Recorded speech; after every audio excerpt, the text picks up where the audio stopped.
I have a problem. I suffer from CRS. I think we're living in the most dangerous times. Racist or anything like that, I'm not. It's time we moved on from old white men running the country. Some voices are not merely heard, they are felt.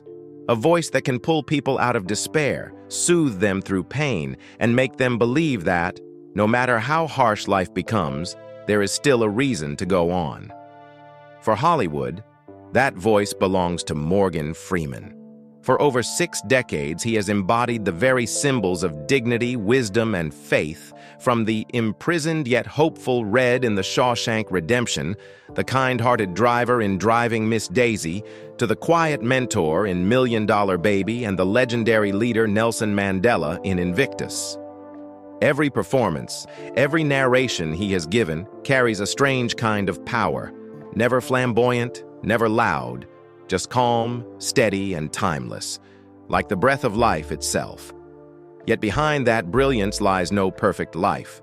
Morgan Freeman has known hunger, lived in the fragile houses of the American South, endured loneliness, loss, accidents, scandals, and unending pain. He stands as living proof of a simple yet bitter truth. Greatness is not about never falling. It is about rising again when the world turns its back on you. Now, at 88, while many legends have already left the stage, Morgan Freeman remains, not to chase the spotlight, but to preserve the silence that defines him. His story is more than that of an actor. It is the journey of a soul that learned to walk through darkness and still keep a light within. He once said, "I know what it's like to be hungry, and what it's like to be left behind." Morgan Freeman was born on June 1, 1937, in Memphis, Tennessee, into a poor family with 5 children. His father, Morgan Porterfield Freeman, was a barber with few customers. His mother, Mamie Edna, worked as a maid and a nurse's assistant to support the family. Their meager wages could barely provide one proper meal, and Freeman soon understood that poverty wasn't just about scarcity. It was a shadow that lingered, making a person feel ashamed simply for existing. When his parents left for Chicago in search of work, young Morgan was sent to Charleston, Mississippi, to live with his grandmother in a rickety wooden house. There, summers were scorching, winters bitingly cold, and loneliness was his only companion. He once recalled that on some nights the sound of hunger was louder than the wind. His stomach growled so fiercely it felt as if the thin blanket over him weighed several pounds. He would sit on the porch listening to distant church choirs, a sound that comforted him, yet deepened his emptiness. The 1940s and 1950s in the American South were the years of racial segregation. From the back seat of the bus to the whites-only signs outside movie theaters, Morgan learned his first lesson as a black child. Silence was the only way to survive. At school, he studied from torn secondhand books and often overheard adults saying, "Kids like him won't go far." But in that small, harsh world, a spark of light appeared. At age 9, Morgan was assigned a small role in a school play, as punishment for misbehaving in class. No one could have imagined that moment would define his entire life. Under the dim yellow lights, when he spoke his first lines, the class burst into laughter and applause. For the first time in his life, Morgan felt seen. The glow of the stage made him believe that even those born in darkness could make others listen. From that day on, he lived for the dream of being on stage, a place where no one asked about your skin color, only your voice and your soul. By age 12, Morgan had won first place in the statewide drama competition of Mississippi, yet the road ahead remained uncertain. Poverty doesn't vanish just because you have talent. After graduating from Broad Street High School in 1955, he was offered a drama scholarship to Jackson State University, but turned it down. He chose a different path, joining the U.S. Air Force. At 18, Morgan dreamed of becoming a pilot, of flying far above the land that had long chained him with prejudice. But when he finally sat inside a fighter jet looking down over the hills of Mississippi, he realized, "I wasn't born to kill." The dream of flight became a moment of awakening. After leaving the military, Morgan Freeman began the most difficult years of his life. He moved to Los Angeles with an old suitcase and a few dollars, working by day as a typist and attending classes at the Pasadena Playhouse by night, a prestigious drama school he hoped would open new doors. But Hollywood was no promised land for a young black man with no connections and no money. Freeman later recalled sleeping on chairs in waiting rooms, stomach empty, just to wake up and audition for roles he knew he'd be rejected from. Not because he lacked talent, but because his skin didn't fit the white screen standard of the time. The stage remained his only source of warmth. Freeman took any role he could get, from performing in small plays, dancing with the Opera Ring musical troupe, to working backstage for a meal.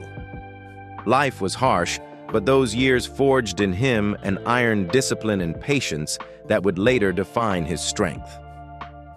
By the early 1970s, fortune began to show its faintest smile. He was hired for The Electric Company, a children's television show on PBS that helped kids learn to read and speak. Freeman played multiple characters: Easy Reader, Dracula, and Mel Mounds. The pay was modest, the work steady but dull. He later admitted, "It was the saddest period of my life." Yet that show kept him alive. It gave him his first audience, and it gave millions of black children someone who looked like them on television. From then on, the theater became Morgan Freeman's sanctuary. He returned to the stage, pouring all his passion into every performance and slowly gaining recognition. In 1978, he was nominated for a Tony Award for his role in The Mighty Gents, a turning point that marked his first true acknowledgement after years of being overlooked. For him, it was more than a professional triumph. It was proof that the dream of a boy once hungry and humiliated could still shine beneath the stage lights. After years of struggling just to survive, Morgan Freeman began to find a new direction: film. He entered the world of television and independent cinema, where every role was a test of whether a black actor in his 30s, almost unknown, could stand firm in the ruthless world of Hollywood. One of his first roles to open that door was Brubaker, 1980, starring Robert Redford. Freeman had only a small supporting role, but it was his first time appearing in a major film production with a professional cast and crew. Though he had few lines, he made a lasting impression with his piercing eyes, something that would later become his trademark.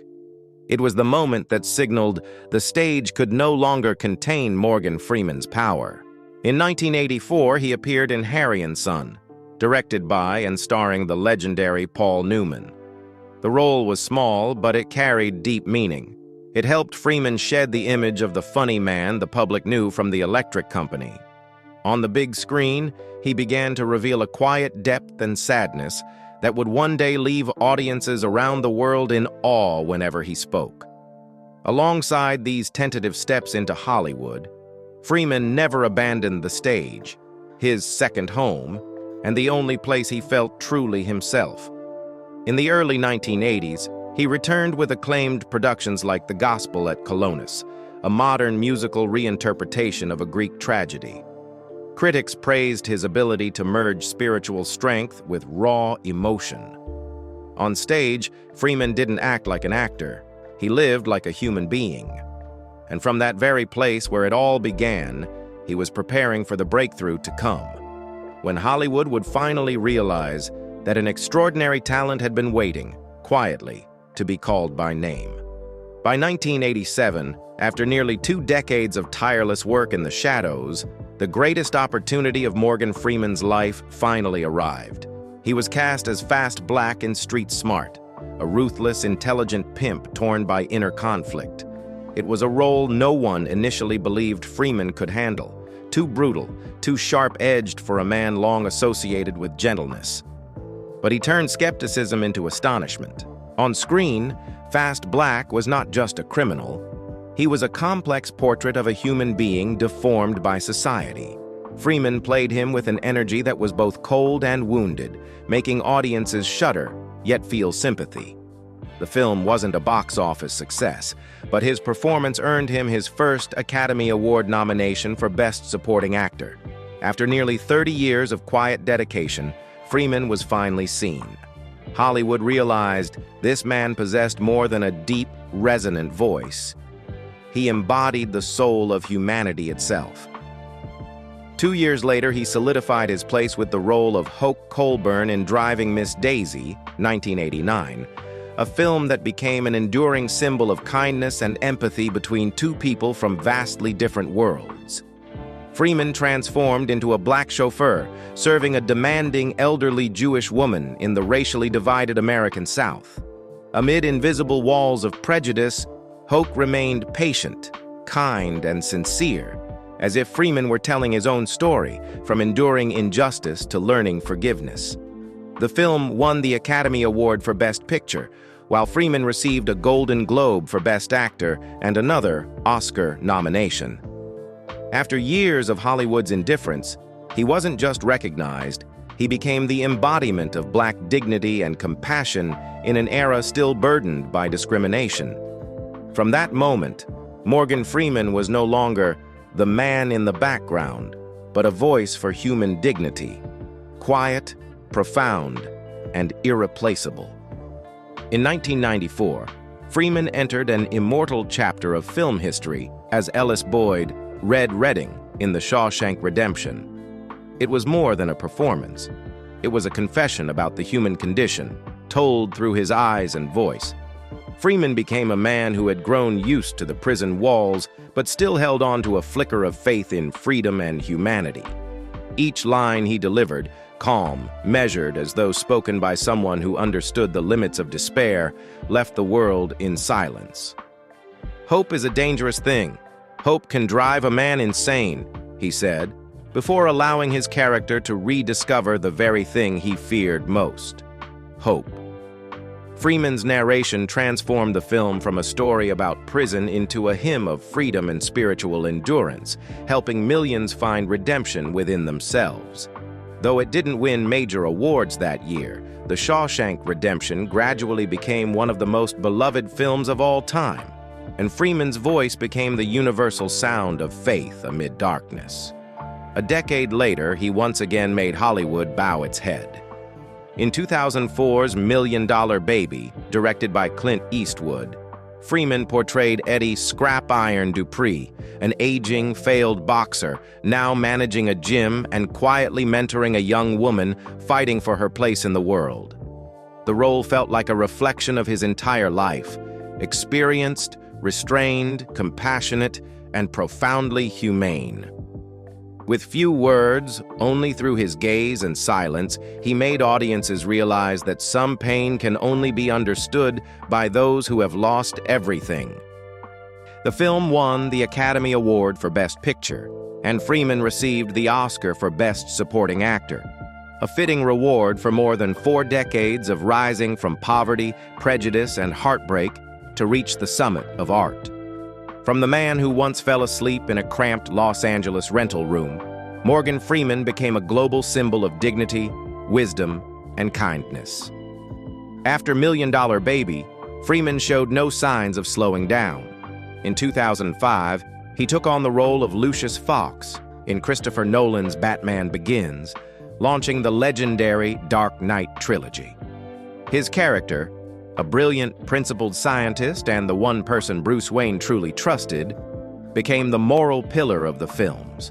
The role introduced Freeman to a new generation of viewers who, knowing him only from The Shawshank Redemption, now saw that he could exist in any world, whether harshly real or heroically mythical.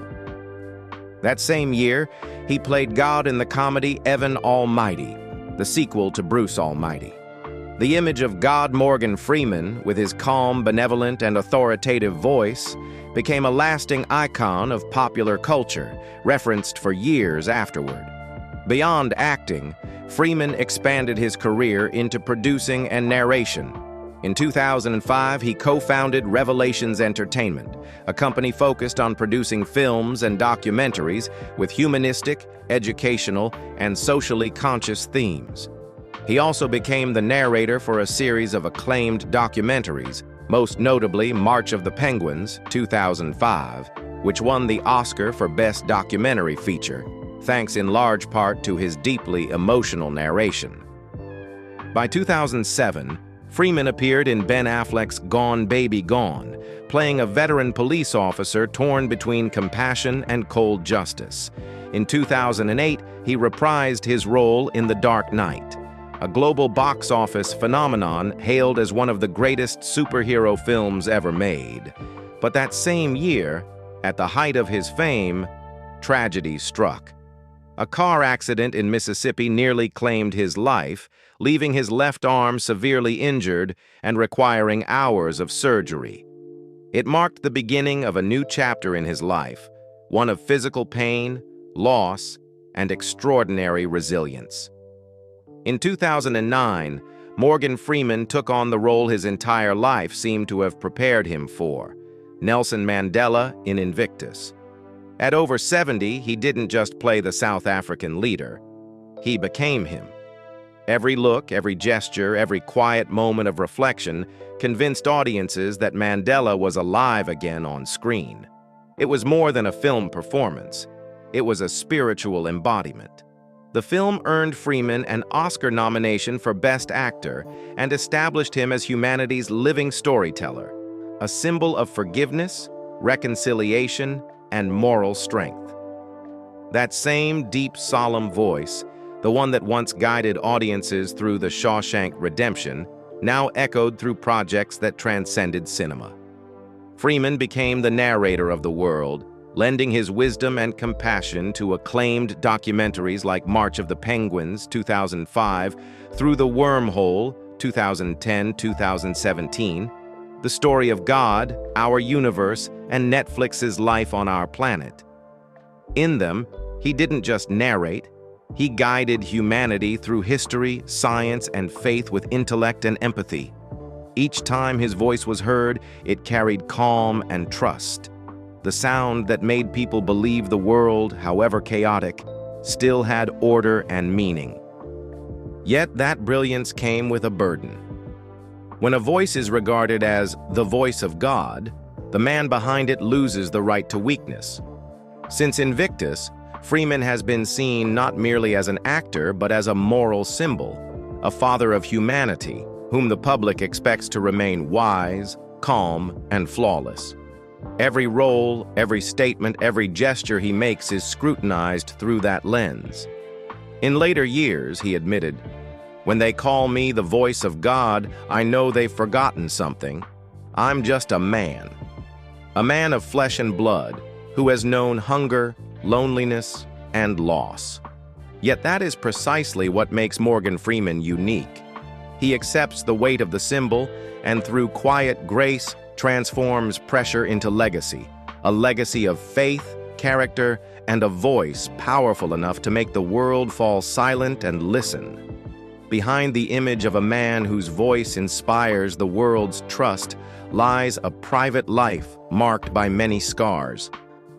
To become a moral icon to millions of viewers, Morgan Freeman had to give up parts of himself that only those closest to him could understand. Before the world knew him as the voice of God, Freeman was simply a young, dreamy, impoverished man learning how to love and be loved. In the mid-1960s, when Morgan Freeman was still an unknown actor struggling to make a living in New York, he met Jeanette Adair Bradshaw, the first woman to enter his life like a warm light in the night. They met during the years when Freeman was running from audition to audition and taking odd jobs to pay the rent, while Jeanette was a strong, seasoned woman with a daughter from a previous relationship, little Dina. There was no glitter, no stage lights, just two lonely people finding each other through the city's long winters. Freeman once said, "Jeanette believed in me even when I didn't believe in myself." When every professional door was still closed, she was the one who kept telling him to carry on, that one day the world would hear that voice. That faith bound him to her not only with love, but with gratitude. In 1967, they married in a simple ceremony. No reporters, no famous guests. At the time, Freeman had no name, merely a poor stage actor. and Jeanette was the woman carrying the household on her shoulders. They lived in a small New York apartment, the early months filled with hardship. Freeman would leave home at dawn to audition, work with theater troupes, or take background roles in TV commercials. Jeanette managed everything at home: mother, wife, and the sole emotional support for a husband full of ambition, but empty-handed. When Freeman landed the children's show The Electric Company in the early 1970s, his modest paycheck became the family's main income. But for them, it was hope, a sign that the dream was taking shape. Freeman loved Jeanette's daughter as his own, and later they had two more children together, Morgan Freeman and Saifullah Freeman. During those years, Jeanette cared for the children and stood behind a husband slowly stepping into the light, while Freeman was swept up in work, performing everywhere and returning home only for late, exhausted nights. It was then that the first cracks began to appear. Freeman grew famous in theater and television, while Jeanette remained bound to the quiet life of a homemaker. He was often away, missing birthdays, family dinners, and the days Jeanette needed him most. Financial pressure, work, and distance made it harder to recover the peaceful evenings they once had. Jeanette began to feel she was living with a man she no longer recognized, a man who now belonged more to the stage than to the home. Freeman later said in an interview, slow and regretful, "I wasn't a good husband. I let work become my religion, and I traded everything else away. It wasn't betrayal. It was the inadvertent neglect of someone chasing a dream. Dinners grew quiet, conversations shorter, and the love, once steadfast through hardship, slowly dissolved into long stretches of absence." In 1979, after 12 years together, they divorced quietly. No scandal, no public quarrel. Jeanette left with the children, and Freeman threw himself into work as a way to avoid the emptiness. He would later admit that the breakup left a silence in me that nothing could fill. After the divorce, Freeman stayed in touch with his children, especially Dina, whom he always treated as his own. He helped her enter the entertainment industry as an assistant, and she would later work with him on many projects.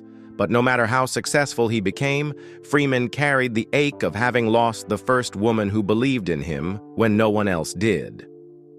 Jeanette Adair Bradshaw, the woman who never walked a red carpet but formed the foundation of Freeman's early life, remained a figure he carried in memory, a debt of gratitude that could never be repaid.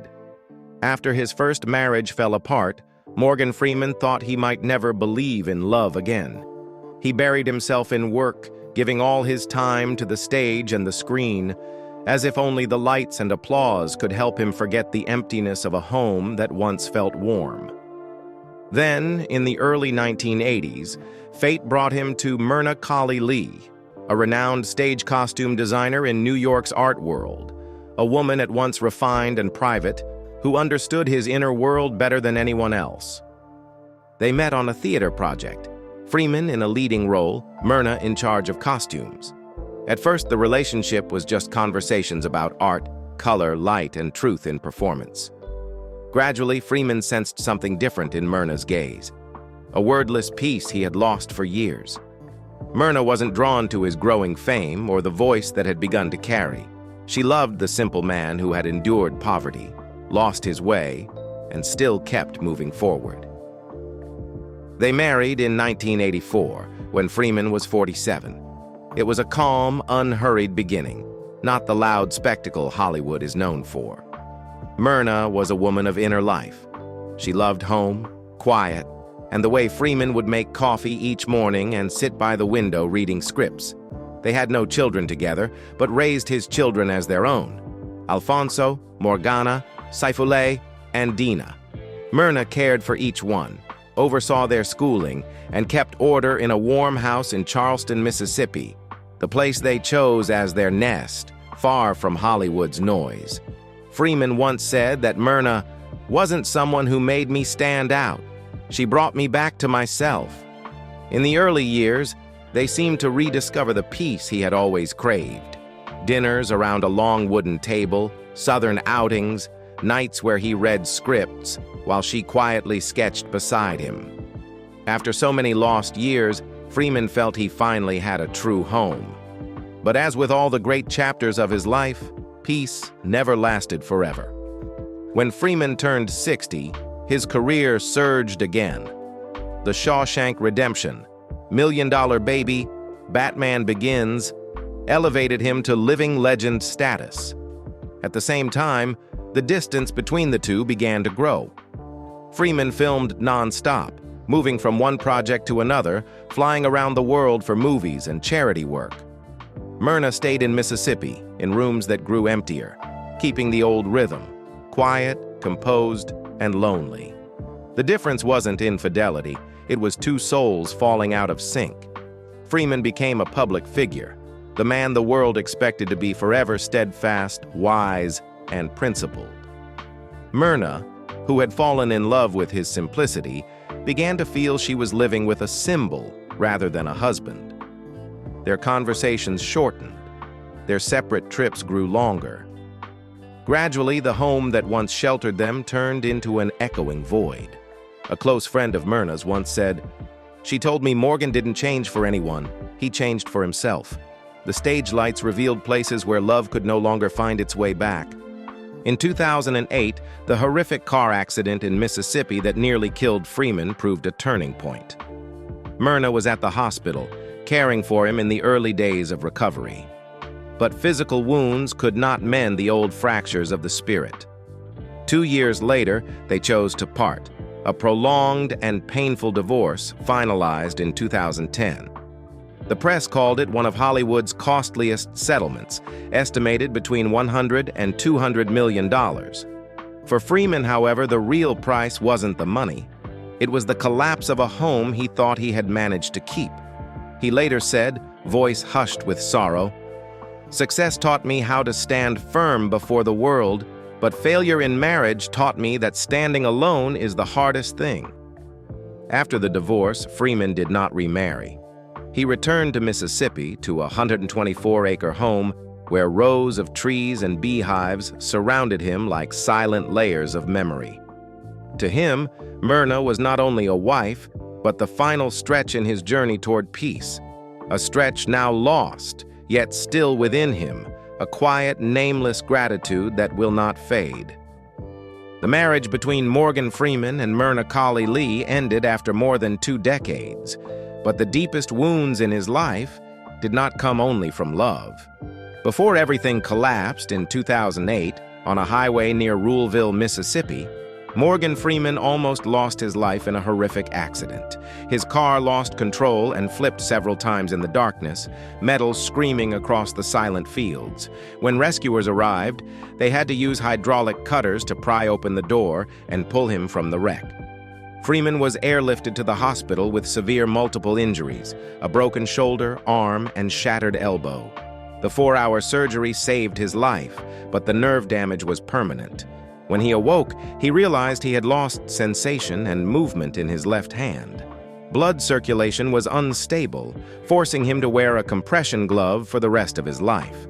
Worse still, his body developed fibromyalgia, a nerve disorder that causes constant, severe, untreatable pain. "The pain never goes away," he said. "It just quiets down for a while and then comes back, like an uninvited friend who never leaves." From then on, every day became a silent battle with his own body. He could no longer drive long distances or pilot aircraft, passions that once symbolized his freedom. Simple acts like gripping, turning his wrist, or even signing his name became challenges. At night, nerve pain tore through his body, depriving him of sleep. In the morning, his joints burned and throbbed as if fire lived beneath his skin. Yet, instead of complaining, Freeman accepted it as part of his existence. In one rare interview about his condition, he said, "I'm in pain every day, but that's not a complaint.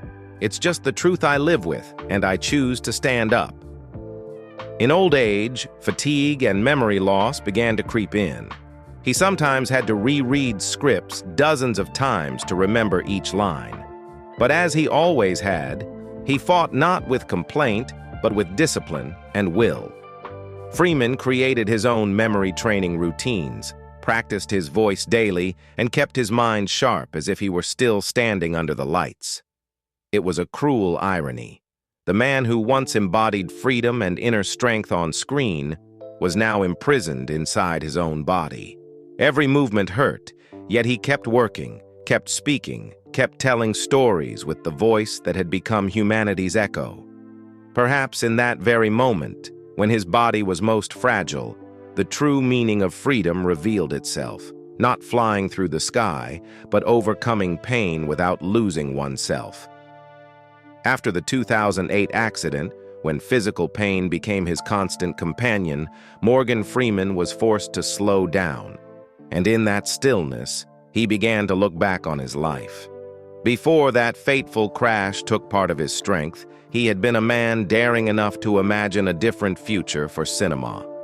In 2006, Freeman partnered with Intel to launch Clickstar, a pioneering platform that allowed viewers to stream newly released films online, nearly a decade ahead of its time, when Netflix was still a DVD rental service.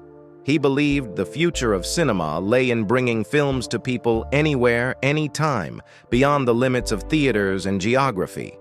Clickstar was revolutionary in vision, but the world wasn't ready. Internet infrastructure was weak, digital rights protection was primitive, and audiences still clung to the theater experience. Within a year, the project collapsed, wiping out millions of dollars and leaving Freeman deeply wounded, not from incompetence, but from being too far ahead of his era. At nearly 70, instead of losing heart, Freeman treated the failure as a lesson. If you don't dare to try, you'll never move. He returned to the film set, doing what he did best: acting, storytelling, and inspiring. But life didn't stop testing him. Just 2 years later, in 2008, that devastating car crash in Mississippi forever changed everything. The vehicle lost control, flipped multiple times in the dark. Freeman was critically injured, his shoulder, arm, and elbow shattered, and spent hours in surgery. Though he survived, he lost partial feeling in his left hand and developed permanent nerve pain, fibromyalgia. From then on, he wore a compression glove to maintain circulation, could no longer fly or drive long distances. He said, "I'm in pain every day, but that's not a complaint. It's a truth I accept." His body weakened, memory slowed, yet Freeman continued to work, reading scripts, recording lines, acting with iron discipline. It was tragically poetic. The man who had played freedom itself was now caged within his own body, yet still managed to soar through willpower. Still, the challenges weren't over. At an age when most would retire, Freeman faced professional stumbles that even legends couldn't avoid. In 2016, he appeared in the remake of Ben-Hur, a $100 million project that bombed disastrously, losing over $80 million. Around the same time, Transcendence 2014 and Last Night's 2015 also flopped, reminding the world that even Morgan Freeman is not immortal before the audience. These failures didn't embitter him. They made him quieter. Freeman understood that fame, like life, moves in cycles, blazing at times, fading at others. But he kept working, not to chase the old light, but to keep his inner fire alive. After years of enduring pain and watching his cinematic presence wane, Morgan Freeman seemed to have faced every test a life could offer. At 80, he had become the embodiment of resilience, the voice of God echoing through generations. But in 2018, as Hollywood was rocked by the Me Too movement, his name was suddenly pulled into an entirely different storm, a crisis of reputation. CNN published an investigative report in which 8 women accused Freeman of making comments or gestures that made them uncomfortable in professional settings. Some claimed he stared or made teasing remarks. Others said he occasionally spoke in ways that unsettled them. There was no evidence of assault or physical misconduct, but even that was enough to cast doubt on a moral icon of Hollywood. The story broke at the height of Me Too. Hollywood, which had long hailed him as the embodiment of calm wisdom, suddenly turned and asked, could Morgan Freeman, who once played God, who once became Nelson Mandela, also have two faces? Under enormous pressure, Freeman did not react with anger. He didn't hire PR lawyers to attack the media, didn't release harsh statements or blame anyone. He simply said quietly, almost sadly, I would never intentionally offend anyone. If my words or actions made someone feel disrespected, I apologize. That was never my intent. It was neither a denial nor a confession, but a deeply human apology. After that, Freeman chose absolute silence. No more interviews, no talk shows, no effort to repair his image. He stepped back, as if to say that sometimes truth doesn't need to shout above the crowd. Time passed, and no concrete evidence ever surfaced. Major partners, from Visa to National Geographic to Netflix, briefly paused their collaborations, then quietly resumed them months later. Freeman reclaimed his dignity not through campaigns or headlines, but through steady grace and the life he continued to live. Many who had worked with him, including Helen Mirren, Clint Eastwood, and director Frank Darabont, publicly defended him, calling him a courteous, humble man who always respected boundaries. But Freeman didn't rely on them to speak for him. When asked again, he simply replied, I've said what I needed to say. The rest, time will tell. And time did tell. The storm faded, and his reputation slowly restored. Yet to many, Morgan Freeman was no longer quite the same. Quieter, more introspective, as if he had learned to embrace silence in the face of what cannot be controlled. Because after everything, he understood that true strength lies not in power or fame, but in restraint and kindness, even when the world no longer treats you fairly. Once again, Morgan Freeman proved what he once said in The Shawshank Redemption. Hope is a good thing, maybe the best of things, and no good thing ever dies. After all the turbulence of fame and the many years of trials, Morgan Freeman has managed to keep something far more precious than success itself: calm and balance. In his later years, he does not live like a glamorous Hollywood star, but like a man who has learned the meaning of enough. His net worth is estimated at around $250 million, most of it earned through over half a century of dedication to cinema, from The Shawshank Redemption, Million Dollar Baby, and The Dark Knight to countless narration projects marked by what the world calls the voice of God. Yet few know that Morgan Freeman has never truly felt at home in cities or under the glare of spotlights. The place where he finds peace is a quiet stretch of countryside in Charleston, Mississippi. Since 1991, Freeman has owned a 124-acre ranch, land that once belonged to his parents. Years later, realizing that bee populations were rapidly declining, he decided to turn the property into a natural bee sanctuary, one of the most meaningful projects of his life. In 2014, he brought in 26 hives, surrounding them with lavender, clover, and magnolia fields to create the perfect environment for survival. He doesn't harvest honey or sell it.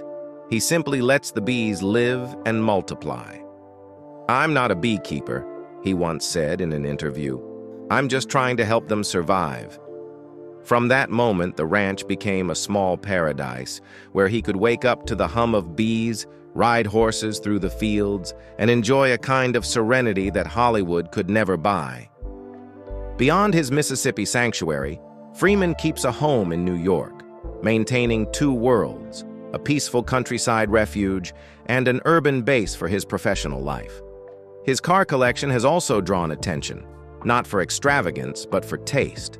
A Toyota Tundra, BMW 7 Series, GMC Yukon Denali, Tesla, and a classic Indy 500 Corvette, each representing a story, a phase of his journey. But Morgan Freeman's greatest passion isn't bound to the ground. At age 65, he earned a real pilot's license, fulfilling a dream left unfinished since his Air Force days. Since then, he has owned and flown several planes, a Cessna 414, Citation 501, and SJ-30 jet, a personal aircraft with remarkable speed and range, allowing him to fly anywhere without a fixed schedule. When not in the sky, he takes to the sea on his Shannon 43 yacht, quietly watching sunsets like a man perfectly content with life. Today, Morgan Freeman no longer seeks anything more. He has wealth, he has fame, but more importantly, he has land to return to, a sky to fly in, and a life he commands on his own terms. Alongside his peaceful rural life and tranquil pursuits, Freeman continues to give back, in the way of a man who understands that fame only has meaning when it's used to plant good seeds. He is the co-founder of the Ground Zero Blues Club in Clarksdale, Mississippi, widely considered the cradle of Delta blues. The club isn't just a gathering place for music lovers, but a cultural preservation project that Freeman has passionately sustained for more than 2 decades. Each night there, the sound of electric guitars mingles with cigarette smoke and the stories of unsung musicians. Just as he once said, "Blues is the heart of the South, and I'm just helping it keep beating." Beyond music, Freeman has quietly built numerous charitable foundations, with a particular focus on education for underprivileged children in Mississippi, his home state. He has funded dozens of scholarships, supported school infrastructure, and sponsored community arts programs. After Hurricane Ivan in 2004, he founded the Grenada Relief Fund to aid Caribbean victims, providing food, supplies, and rebuilding materials. In 2020, amid national debates over social justice, Freeman and a partner donated $1 million to support police reform and community dialogue initiatives, stating, "Instead of defunding, let's retrain how to protect." And by 2025, at age 88, he continued giving, donating $11 million to establish a global wildlife conservation network dedicated to protecting endangered species and supporting nature reserves across Africa, Asia, and South America.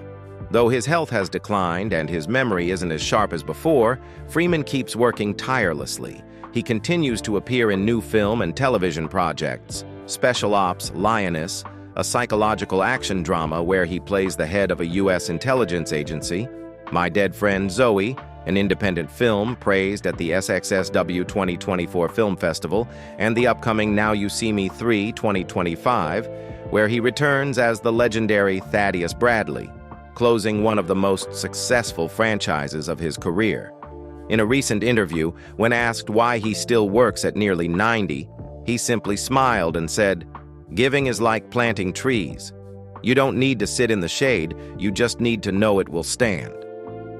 Today, Morgan Freeman lives simply on his Mississippi ranch, surrounded by earth, bees, music, memories, and peace. He rarely appears in the media, but whenever he speaks, his words still carry the weight of experience and grace. He no longer needs to prove anything. Freeman now lives like a man planting trees in silence, knowing that his greatest legacy isn't made of golden statues, but of the good he's left behind for the world.